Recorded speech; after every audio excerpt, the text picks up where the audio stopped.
Assalamualaikum dan salam sejahtera. Welcome back to Viral Channel. Okay, untuk video kali ni aku cuma nak promote member aku. Dia sebagai Sales Advisor Pro 2 dekat Jin Jarum.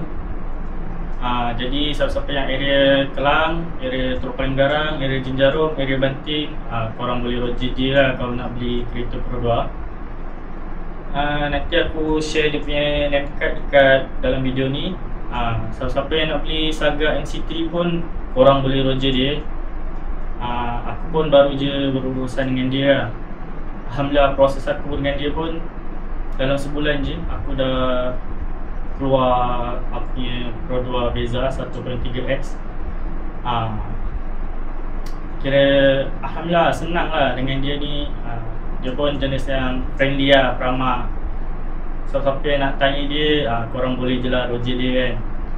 Jom aku pun nak review aku punya kereta, apa je aku dapat, dia punya gift. Jom.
Okay, ini barang yang aku dapat.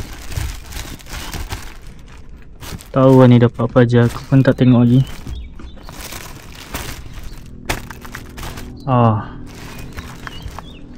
Dapat tisu kan. Mantap, mantap.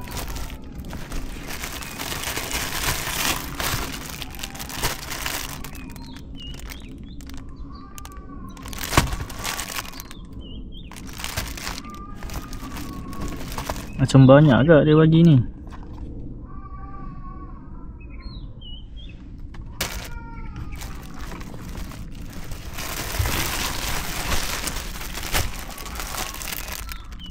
Oh, baik lah.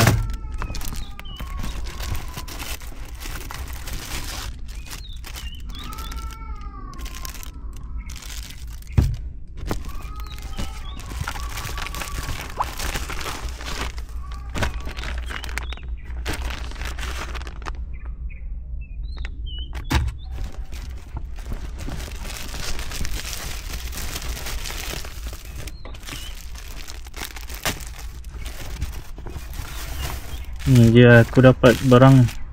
Ni apa ni?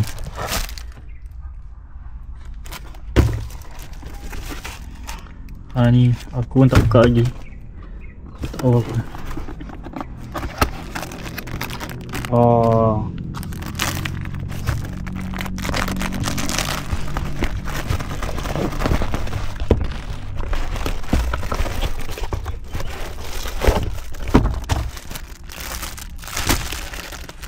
Ni dia. Inilah barang-barang yang aku dapat dari Pro 2. Okey. Ada payung. Jadi siapa-siapa yang nak beli Pro 2 atau Saga MC3, korang boleh lah Roger member aku tu. Nama dia Uncle Jack. Panggil dia Uncle Jack. Dia boleh settlekan. Janji dokumen korang semua okey. Korang dah boleh beli kereta korang. Okey. Tu je. Thank you, selamat menonton. Jangan lupa subscribe. Thank you guys.